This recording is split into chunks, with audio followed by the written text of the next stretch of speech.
अस्सलाम वालेकुम नाज़रीन, आप सभी का खैर मकदम ऐसे टाइम्स पर। आइए देखते हैं आज की अहम खबर।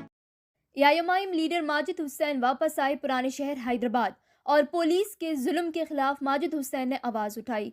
कल देर रात आसिफ नगर पुलिस कांस्टेबल भैरवनाथ ने अंबा टाकीज मेहदीपट्टनम के पास एक नौजवान पर लाठी का इस्तेमाल करते हुए उसका हाथ तोड़ दिया और उसे जख्मी कर दिया, जिस पर जनाब माजिद हुसैन ने आसिफ नगर एसीपी से नुमाइंदगी करते हुए भैरवनाथ के खिलाफ एक्शन लेने का मुतालबा किए। आइए सुनते मजीद तफसीलात माजिद हुसैन की जुबानी। कल रात में करीबन 11:30 बजे के वक्त पे अंबा टाकीज़ के सामने कुछ नौजवान वहाँ पर ठहरे हुए थे।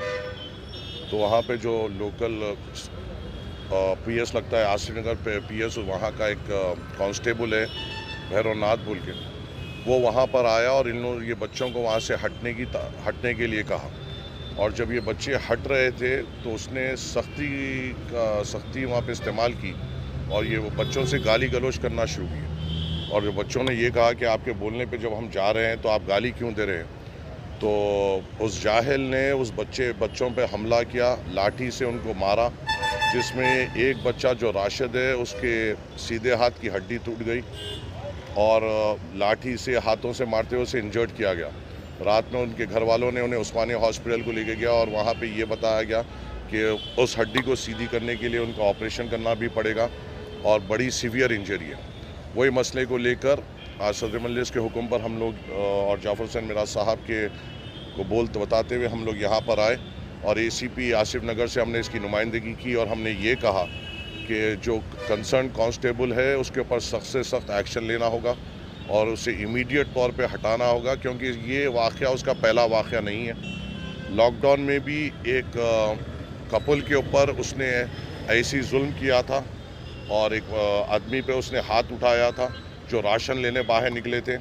उसके बाद भी एक साबिर नगर में एक डब्बे वालों के ऊपर भी उसने ऐसी ही जुल्म किया था।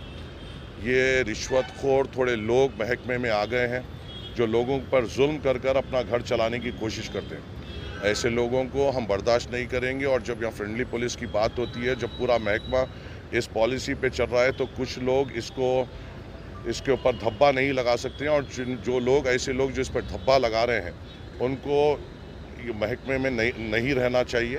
और हम यही दरख्वास्त लेकर हम एसीपी साहब का आए थे और हमने यही मुतालबा किया है कि ऐसे लोगों को हम भी बर्दाश्त नहीं करेंगे और आपको भी इक़दामात लेना पड़ेगा। और कल उसने ये बच्चे के ऊपर मारा, लाठी तोड़े और इसकी हड्डी तोड़े बाद से फिर उसने खुद जाके कंप्लेन की कि बच्चों ने मुझसे बदतमीज़ी की। मैंने एसीपी साहब से कहा ठीक है, उसकी भी कंप्लेन लीजिए और इनकी एमएलसी के हिसाब से इनकी भी कंप्लेन लीजिए कि क़ानून बड़ा वसी है और हमारे को मालूम क़ानून पे एतबार भी है। हम उस बुनियाद पे जाते हुए उनकी नौकरी के ऊपर भी ला सकते हैं भला, क्योंकि जुल्म वो नहीं कर सकते हैं। और बस मैं आपके ज़रिए से ये कहना चाहता हूँ कि अगर क़ानून भी इम्प्लीमेंट करना है तो तरीक़ेकार से करिए। किसी को ये हक़ नहीं है कि लठ इस्तेमाल कर सके या हाथ इस्तेमाल कर सके। इस चीज़ का एहतियात करिए और आवाम से खुलूस और मोहब्बत के साथ अपनी बात रखते हुए अपने लीगल तरीक़े को मनवाने की कोशिश करिए, ना कि ज़ोर ज़बरदस्ती।